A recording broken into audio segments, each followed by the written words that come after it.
Pozwolą Państwo, że rozpoczniemy. Bonjour Mesdames et Messieurs, permettez-moi de commencer la conférence et je vais commencer par souhaiter la bienvenue et notamment je souhaite la bienvenue à Monsieur le professeur Majchrowski, maire de Cracovie. Je souhaite la bienvenue à Barbara Bobula, députée qui est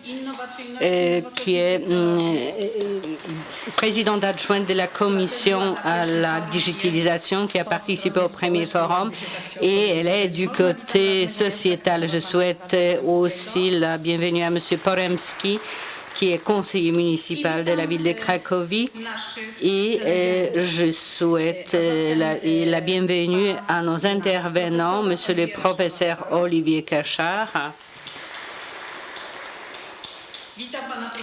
Monsieur le professeur Dominique Belpomme, Madame la professeure Alicia Bortkiewicz, Monsieur le professeur Janusz Mikoła, et le docteur Stępień, Madame la docteur Gałdzińska-Calik. Moi, je suis conseillère de la ville de Cracovie. Je m'appelle Marta Patena. Je demande à Monsieur le maire de prendre la parole.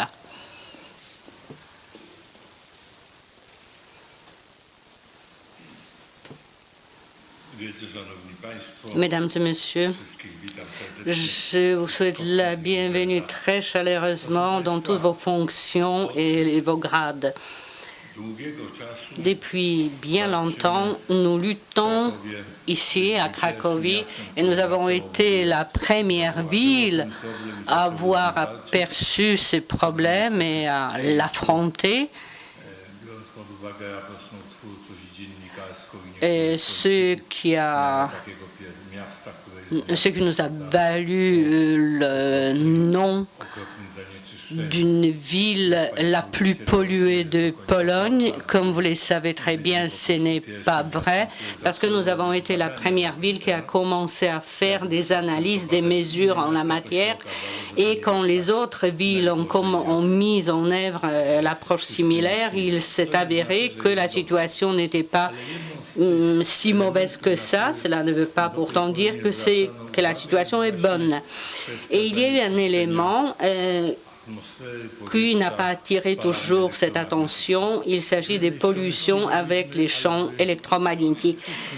Tout le monde, tous les habitants puissent être desservis par la téléphonie cellulaire pour que le réseau ne soit pas surchargé, et d'autre part, les stations bases dépassent parfois les normes qui devraient être observées. La problématique, elle est difficile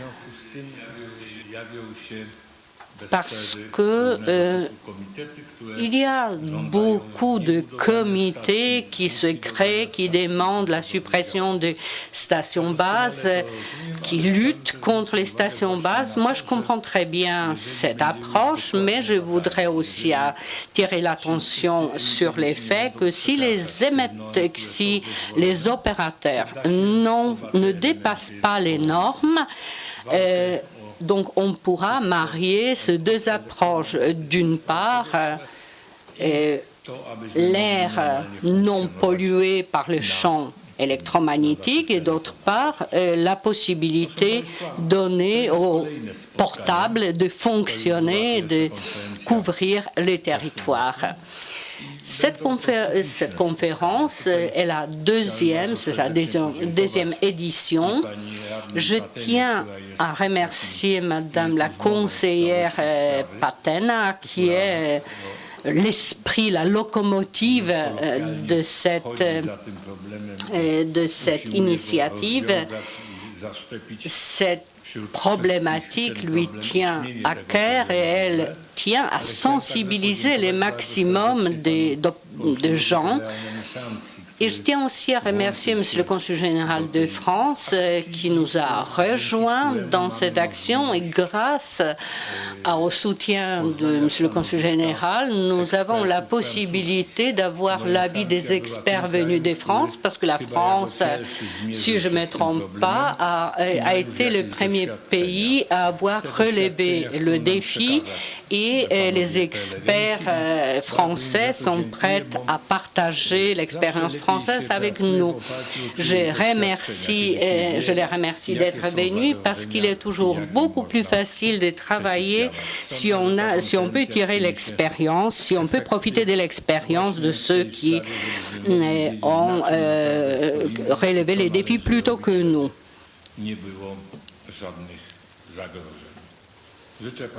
Je vous souhaite des débats fructueux. Merci.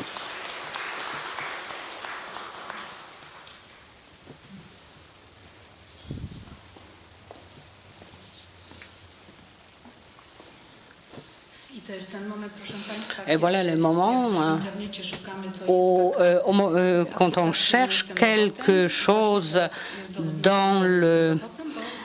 sur Internet, on nous dit, on regarde si vous n'êtes pas un robot. Voilà. Je ne suis pas un robot et j'ai oublié de souhaiter la bienvenue à Monsieur le Consul général de France. Sans son soutien, sans le concours du Consulat de France, on n'aurait pas pu accueillir des experts français aussi prestigieux, aussi fameux. Et Monsieur le ministre de la Santé, Monsieur Rajivi, nous a envoyé une lettre dans laquelle il s'est excusé.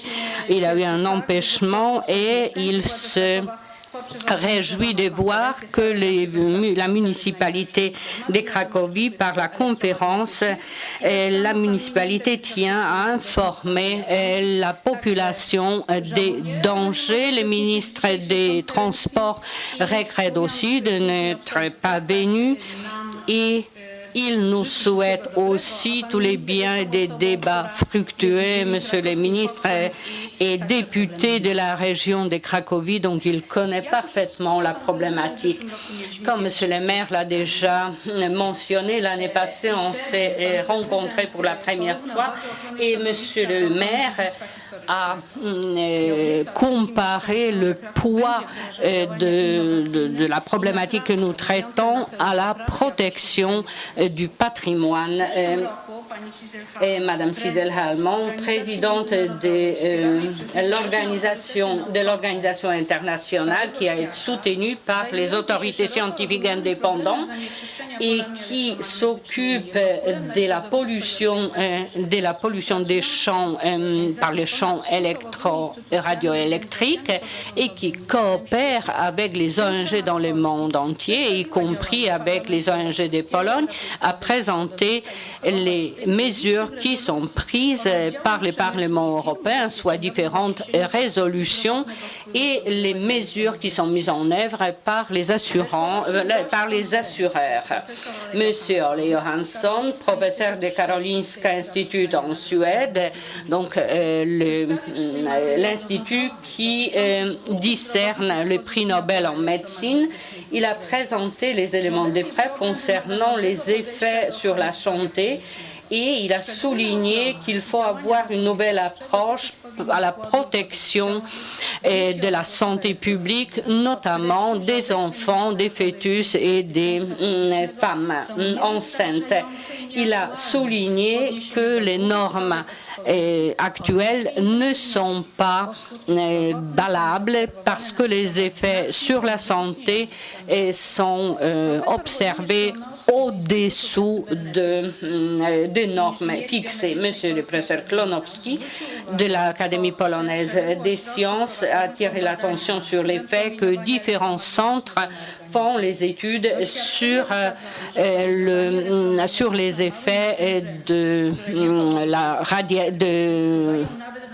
champs radioélectriques sur les organismes. Et comme cela influe sur les maïs, donc sûrement ça influe sur les organismes humains.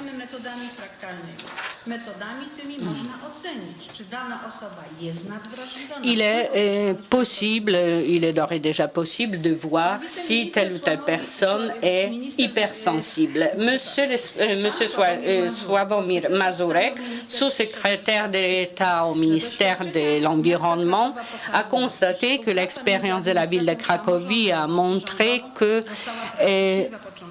la coopération a été lancée. Grâce à cette coopération, on pourra résoudre différentes difficultés, différents problèmes entre la protection de la santé et le développement durable de la numérisation. Monsieur Edvard Lis, directeur de la Chambre suprême de contrôle, a dit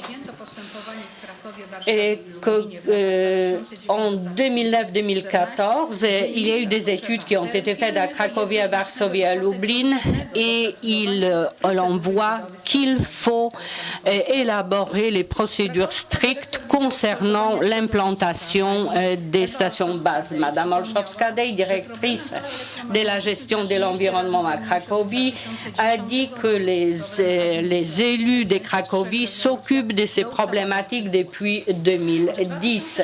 Depuis 2016, la municipalité sera munie d'un logiciel spécial qui permettra de voir les ondes électromagnétiques émises dans la région. En cas de doute, on pourra vérifier la vérité des données transmises. Madame Salik, expert de Cracovie, a souligné que les habitants sont inquiets du rayonnement en ville. Depuis le Nouvel An, les habitants recevront des informations sur le champ concerné sur la base des dosimètres personnels qui seront achetés par la ville à cet effet. Sur le site de la ville, chaque habitant peut consulter sa localisation, peut voir quelles stations sont situées près de chez lui. À la fin, nous avons dit que lorsque nous avions appris de faire le tri des ordures, le moment est venu de se prémunir contre le smog 2 à 0, essayant de couper les fonctions dans nos appareils qui ne sont pas utilisés à un moment donné. Veuillons par exemple couper le réseau Wi-Fi de nuit. Nous pouvons adresser la même demande à nos voisins. Monsieur Johansson nous a parlé de la protection et des plus faibles femmes enceintes, fœtus et personnes avec EHS. C'est pour cela, comme sujet de ce colloque, on a choisi la protection de l'enfant. J'ai parlé déjà du soutien mental de la part du ministère, mais le soutien ne suffit pas. Il faut de l'action. Les problèmes de nos habitants vont croissant selon les cas qui ont déjà été écrits dans le courrier Cracovie PL. Aujourd'hui, nos invités nous partageront leurs expériences en matière de protection contre le rayonnement électromagnétique.